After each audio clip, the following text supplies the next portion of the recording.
नमस्कार, मैं मुकेश उपाध्याय। जब राजनीति और सिनेमा एक ही मंच पर खड़े हो जाएं, तो तालियां भी बजती हैं और तूफान भी उठता है। सवाल सिर्फ एक फिल्म का नहीं रहता, सवाल बन जाता है सम्मान, समाज और सियासत का। इसी पृष्ठभूमि में ब्राह्मण समाज के कथित अपमान को लेकर समाजवादी पार्टी के राष्ट्रीय अध्यक्ष अखिलेश यादव ने भारतीय जनता पार्टी पर तीखे सवाल खड़े कर दिए।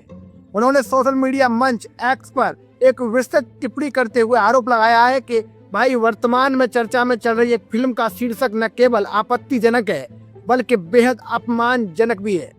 अखिलेश यादव ने कहा है कि वो फिल्म का नाम लिखना भी उचित नहीं समझते, क्योंकि ऐसा करने से भाजपा का उस समाज के प्रति तिरस्कार का उद्देश्य और अधिक पूरा होगा। और ये एक प्रतीकात्मक बयान था।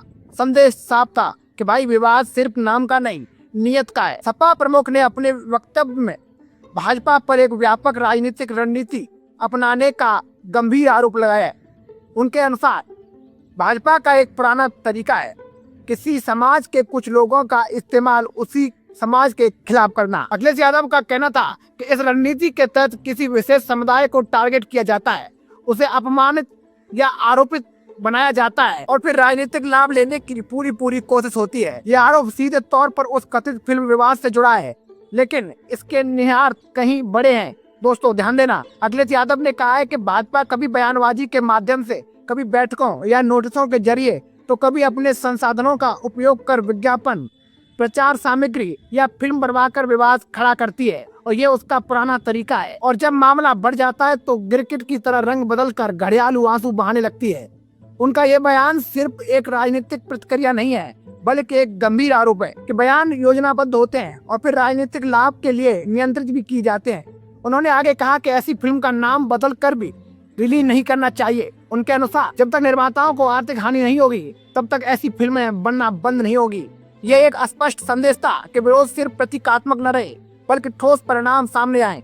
यहाँ सवाल उठता है, क्या कला और अभिव्यक्ति की स्वतंत्रता पूर्णतः निरंकुश हो चुकी है, या उसे सामाजिक संवेदनशीलता और जिम्मेदारी की कसौटी पर भी परखा जाना चाहिए? भारतीय लोकतंत्र में संविधान अभिव्यक्ति की स्वतंत्रता का अधिकार देता है, ये हम सब जानते हैं, लेकिन साथ ही ये भी अपेक्षा करता है कि भाई, किसी भी समुदाय की गरिमा और सामाजिक समरसता को ठेस न पहुंचे। सिनेमा जो समाज का आईना होता है, जब किसी वर्ग को लेकर विवाद में घिरता है तो ये बहस और तीखी और ज्यादा बड़ी हो जाती है। अखिलेश यादव ने यह भी कहा कि पूर्वाग्रह से ग्रसित कोई भी फिल्म जो एक सोची समझी साजिश के तहत भावनाओं को आहत करे, वो मनोरंजन कैसे ही नहीं कर सकती, उससे मनोरंजन हो ही नहीं सकता। उनके शब्दों में, अगर किसी समाज को बदनाम करने के एजेंडे के पीछे कोई और एजेंडा छिपा है तो उसका खुलासा होना चाहिए। ये बयान राजनीतिक रूप से कई स्तरों पर पढ़ा जा रहा है और इसको लेकर अलग अलग प्रतिक्रिया है। दोस्तों, इसका पहला स्तर है ब्राह्मण समाज के प्रति समर्थन का संदेश। उत्तर प्रदेश की राजनीति में ब्राह्मण वोट बैंक अपना बड़ा महत्व रखता है। ऐसे में किसी कथित अपमान के मुद्दे पर मुखर होकर और प्रतिक्रिया देना एक राजनीतिक रणनीति भी माना जा सकता है। दूसरा स्तर भाजपा की नीयत और कार्यशैली पर सवाल उठते हैं। सपा प्रमुख ने जिस तरह से बीजेपी पर षड्यंत्र का आरोप लगाया है, वो राजनीतिक टकराव और तेज करता है। और तीसरा स्तर सिनेमा और राजनीति का टकराव। भारत में फिल्में अक्सर विवादों में घिरी रहती हैं, कभी धार्मिक भावनाओं को लेकर, कभी ऐतिहासिक पात्रों के चित्रण को लेकर, तो कभी जातीय या सामाजिक संदर्भों को लेकर। हर बार ये बहस सामने आती रहती है कि भाई, रचनात्मक स्वतंत्रता की सीमा कहाँ तक है।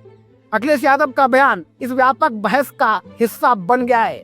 उन्होंने साफ कहा है कि जब तक आर्थिक नुकसान नहीं होगा, तब तक ऐसी फिल्मों का बनना बंद नहीं होगा।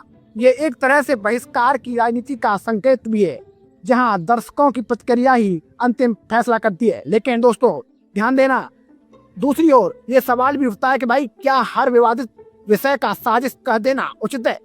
क्या हर फिल्म जो किसी समुदाय को लेकर संवेदनशील विषय छूती है, उसे राजनीतिक चश्मे से ही देखा जाना चाहिए?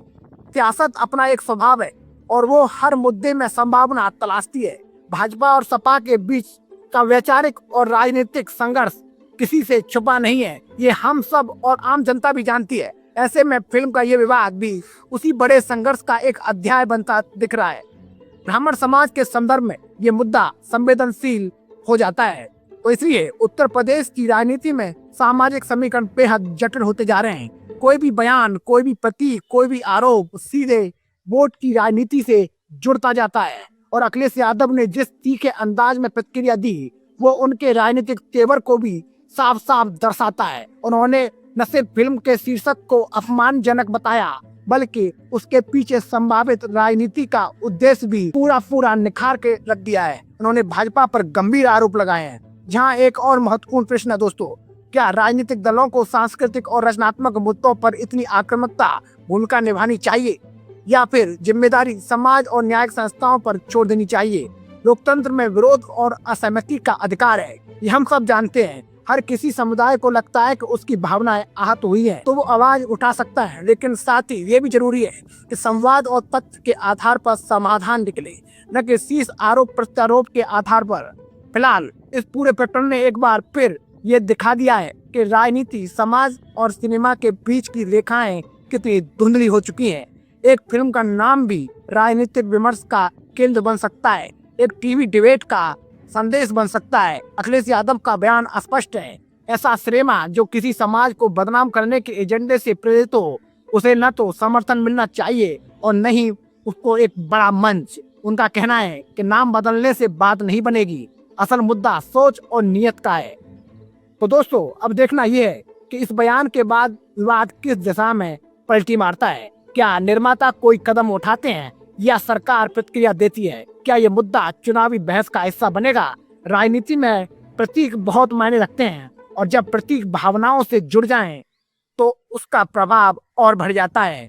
ये मामला सिर्फ एक फिल्म का नहीं, ये उस विश्वास का है, उस दृढ़ विश्वास का है जो समाज अपने सम्मान को लेकर रखता है, और ये उस राजनीति का भी है जो विश्वास को अपने पक्ष में मोड़ने की भरपूर कोशिश करती है। आने वाले दिनों में ये विवाद और गहराएगा या शांत हो जाएगा, ये तो समय बताएगा। लेकिन दोस्तों फिलहाल इतना तय है कि सियासत ने एक बार फिर सिनेमा के पर्दे पर अपनी परछाई डाल दी है और यहीं पर सवाल तीखा भाजपा से आकर टकराता है। अगर ये महज एक फिल्मी संयोग है तो फिर बार बार ऐसे ही विवाद क्यों जन्म लेते हैं? क्यों हर बार कोई न कोई समुदाय खुद को कटघरे में खड़ा पाता है और बाद में सफाई दी जाती है कि भाई मंशा ऐसी नहीं थी? दोस्तों राजनीति में संयोग कम और संकेत ज्यादा होते हैं।